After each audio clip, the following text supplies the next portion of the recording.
Bonjour à tous, donc aujourd'hui je suis accompagnée de Romain Foratier. On va faire une pêche dans le canal de Noyon. Du coup aujourd'hui on vient pêcher avec Romain. Donc Romain va pêcher plus au feeder et à la canne au cou.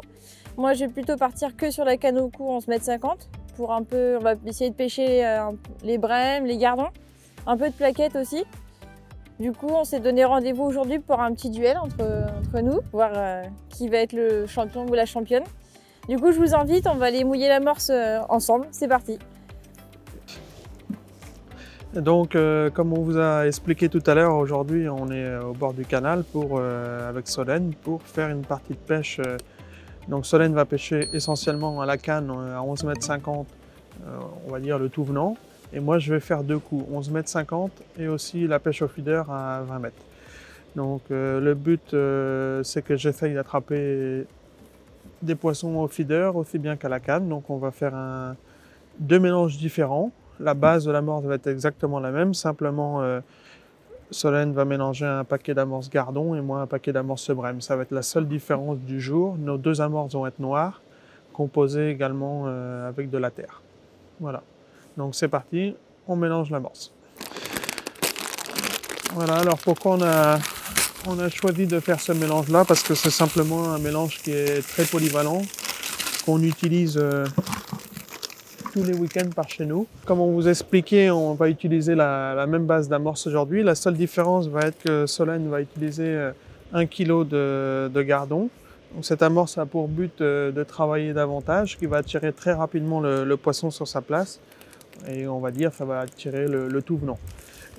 Moi pour ma part, je vais utiliser 1 kg de brème, une amorce qui est quand même plus riche. Les amorces sont presque identiques, donc sombres. Une qui est quand même un peu plus sombre que la mienne, celle de Solène, et la mienne légèrement plus jaunâtre, due à l'amorce brème et le brasem. Aujourd'hui, on a sélectionné une amorce sombre tous les deux. Le poisson est quand même assez méfiant, les eaux sont relativement claires, donc c'est pour ça qu'on a simplement choisi une amorce qui se rapproche le plus de la couleur noire. Bah, comme on est des pêcheurs du Nord, on va dire, eh ben, on respecte la tradition. On va utiliser la fiente de pigeon. Donc la même quantité chacun pour les 3 kg d'amorce. Voilà. Donc juste avant de mouiller l'amorce, on met la fiente de pigeon, on brasse une première fois l'amorce et après on tamise et ensuite on finira le mouillage de l'amorce avec de l'eau.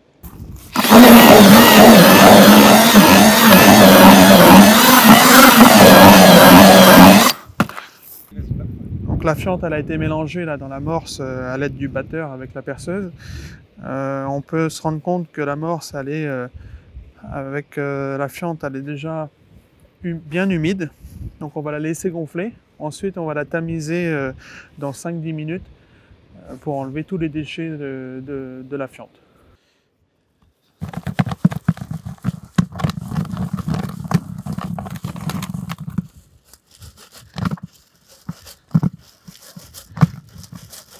Maintenant, ça fait 10 minutes que l'amorce elle gonfle. Donc, on fait l'opération du tamisage pour enlever, comme je vous ai expliqué tout à l'heure, les déchets de la fiente de pigeon. Donc, ça prend une opération qui est très importante, même pour enlever les petits grumeaux d'amorce. C'est très important de tamiser son amorce.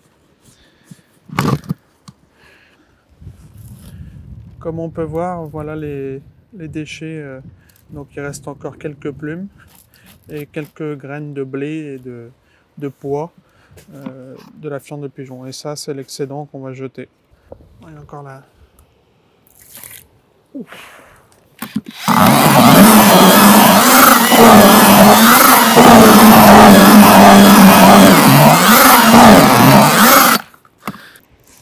Donc l'amorce elle est mouillée maintenant, le dernier mouillage a été peaufiné. Donc on peut voir l'amorce, elle est très compacte, je dirais même presque surmouillée. Pourquoi surmouillée? C'est pour maintenant incorporer les 2 kg de terre de Somme dedans. Donc pourquoi la terre de Somme? Parce que déjà premièrement ici il y a beaucoup de profondeur, 4 mètres, presque 4 mètres. Donc ça va permettre à l'amorce d'être beaucoup plus lourde et de descendre plus rapidement sur le fond. et de créer comme un petit mouvement, un petit nuage sur le fond lorsqu'il va y avoir les éclusées, parce qu'on pêche à côté d'une écluse. Il y a des bateaux qui vont passer dans la journée et ça va créer constamment un appel sur notre poste. Voilà pourquoi on met de la terre de sable. Encore une fois, donc la terre, elle est tamisée à l'aide d'un tamis très fin pour enlever toutes les boules et qu'elle se mélange de manière très homogène avec l'amorce. Du coup, préparation de l'amorce terminée. On va commencer notre duel. Voilà. Du coup, Romain pêche à la canne et au feeder. Moi, pêche à la canne 11,50 m. On va vous montrer les préparations de nos lignes, les stratégies. Je vous invite à nous suivre sur notre station. C'est parti!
C'est parti, on y va?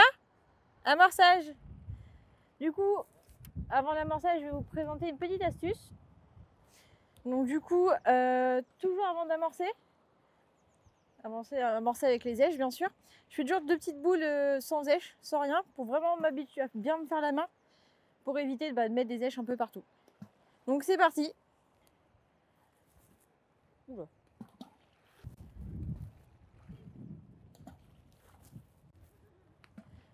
J'amorce un peu plus droit devant moi parce que vu que je suis gauchère, pas que l'amorce elle descende un peu trop avec le courant, c'est un petit courant. Bon c'est là-dedans mais...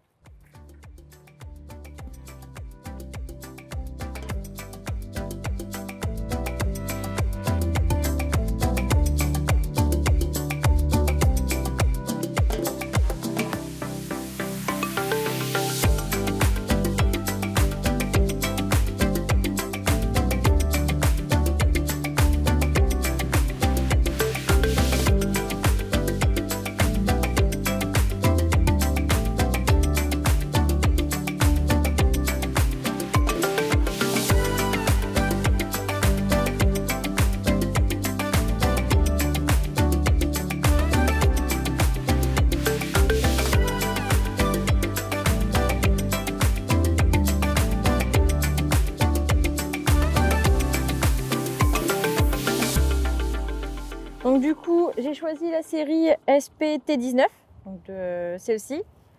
Et en fait, j'ai monté une 1,50 g jusqu'à 4 g. Alors pourquoi j'ai choisi cette série? Comme vous pouvez voir dans le canal de Noyon, c'est un canal quand même qui a assez de profondeur. Cette profondeur, on est sur du 3 à 4 mètres. Donc c'est plutôt des beaux poissons, beaux gardons, brèmes, plaquettes. Et c'est vrai que je préfère toujours pêcher avec des flotteurs boules parce que déjà, pour les touches, c'est mieux. Pour les plus gros poissons. Du coup, j'ai sélectionné ce flotteur parce que par rapport aussi à la quille, elle est beaucoup plus solide pour tout ce qui est, comme je viens de vous dire, la pêche de gros poissons. Donc au niveau de la touche, ça va être vraiment direct et mieux que sur un plus petit flotteur. Et avec les vagues, le petit courant, c'est vraiment plus sympa à pêcher. Du coup, j'ai monté une petite 1,50 g pour un peu laisser, on va dire, passer dans le courant, le petit courant, pour dire de prendre quelques gardons à la coulée si jamais les gros poissons ne sont pas encore arrivés. Après, j'ai mis 2 grammes. Pareil, là, j'ai mis un petit peu plus j'ai mis 2-3 cm de traîne pour dire au cas où de prendre des petites plaquettes ou des plus gros gardons. Du coup, j'ai monté une 3 grammes et une 4 grammes avec beaucoup plus de traîne pour vraiment sélectionner les plus beaux poissons. Du coup, la 1,50 g est montée bien sûr avec les plombs et après j'ai sélectionné des lignes avec olivettes vraiment pour vraiment les brèmes et les plaquettes, quoi. Vraiment stimuler les plus beaux poissons. Du coup, pour mes lignes, j'utilise des hameçons moyens de fer, donc des 22-20. Du coup, j'utilise ça parce que c'est pas trop lourd au niveau des touches. Les poissons sont déjà moins méfiants qu'un fort de fer. C'est moins gros et surtout, c'est un meilleur compromis pour les deux pêches, comme les gardons comme pour la brème.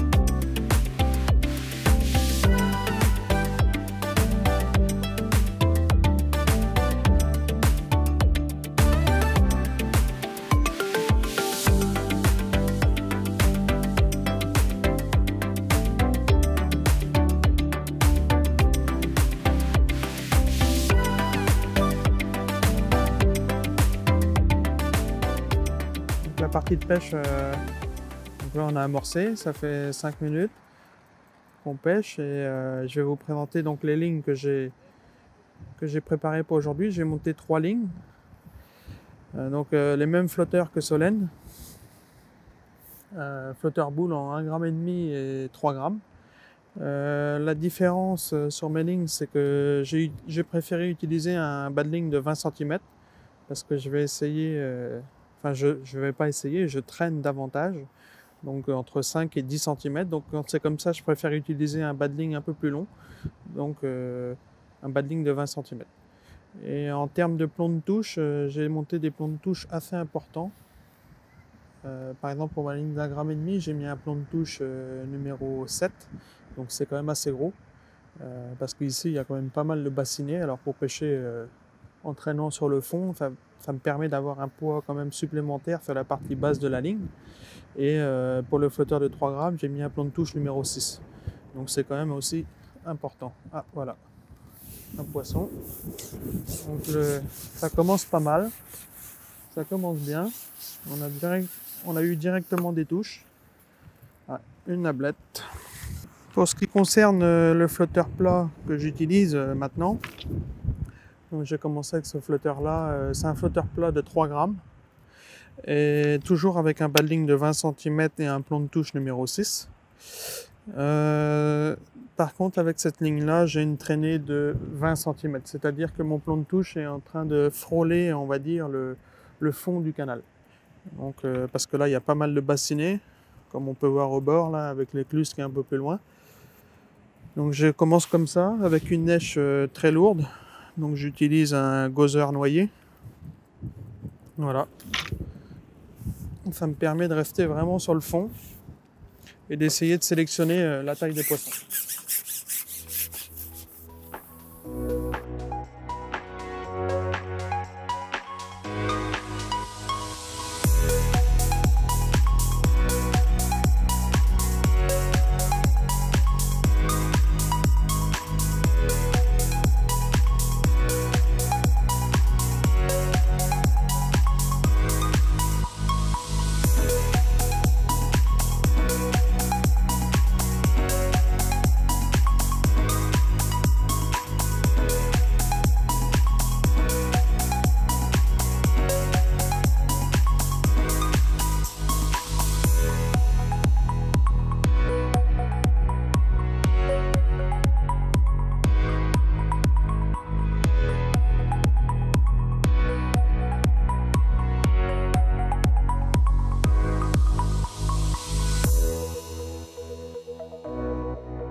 Du coup, pendant la partie de pêche, j'ai remarqué que à cause des péniches, le fond bouge quand même assez.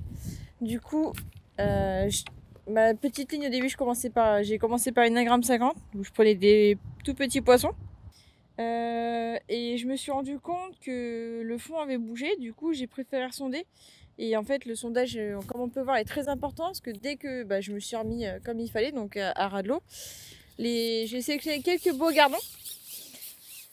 Après j'ai beaucoup aussi rappelé avec l'amorce, beaucoup de fouilles, asticomore et un peu de pinky, mais pour dire d'essayer. Après le rappel est très important. Et du coup, puisque Romain et moi nous sommes en duel et que j'ai vu que Romain était parti en 1 gramme, donc beaucoup plus léger que moi, j'ai décidé de monter plus gros que lui. Donc j'ai monté une 4 grammes, un peu plus rigide, un peu plus costaud. Donc avec le vent qui s'est levé, c'est déjà mieux pour les touches. Et en fait, grâce à la 4 grammes et aussi je pense beaucoup au rappel, les beaux poissons sont rentrés. Les beaux poissons, quelques belles perches et quelques beaux gardons. Donc du coup je pense que ça a payé, donc après on verra à la fin ce que ça donne.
Donc voilà, la partie de pêche c'est fini aujourd'hui là sur le canal à Noyon. On a passé une bonne journée. La stratégie de la pêche au feeder aujourd'hui, ce n'était pas la technique idéale pour le canal parce que il y avait tellement de bassinets avec l'écluse que la ligne se tenait pas convenablement. Et donc c'était préférable de pêcher à la canne. Donc heureusement j'ai monté la canne et Solène avait uniquement monté la canne, donc tant mieux. Conclusion, l'amorce à gardon. La tactique de Solène était plus payante aujourd'hui. Pourquoi? Parce qu'il n'y a eu aucune brème qui s'est manifestée, aucune plaquette. Voilà, hein, les jours se suivent mais ne se ressemblent pas. À la pêche, il faut s'adapter et voilà, de jour en jour, ça peut changer. Et donc Solène a remporté ce duel, donc bravo à elle. Donc on a fait la pesée, elle finit avec 2,6 kg et moi je finis avec 1,7 kg. Donc voilà, donc c'était une pêche à rappeler à la coupelle. Donc Solène va vous expliquer comment elle a adapté sa tactique aujourd'hui. Du coup, je suis partie sur une pêche au début dans 1,5 g, comme je vous ai expliqué pendant la vidéo comment j'ai effectué ma pêche. Du coup, j'ai remarqué avec la pêche que l'eau avait beaucoup descendu. Du coup, je traînais énormément. Et après, j'ai remarqué aussi que Romain était parti sur une ligne un peu plus légère et prenait beaucoup plus de petits. Du coup, j'ai décidé de partir sur une 4 grammes avec plus de traîne. Donc, je traînais de 20. Et j'ai réussi à sélectionner les belles perches. Grâce aussi au rappel, comme je vous ai dit aussi. Beaucoup de rappels, amorces, fouillis et asticots morts. Et c'est comme ça que j'ai réussi à sélectionner les belles perches et quelques beaux gardons. Et j'ai eu moins de petits tablettes ou de petits gardons grâce à ça. Donc on vous donne rendez-vous pour une prochaine vidéo, pour un prochain duel. On se verra peut-être sur un autre parcours, je l'espère, toujours avec le soleil et le sourire. Et on vous dit à la prochaine. Salut! À la prochaine! Au revoir!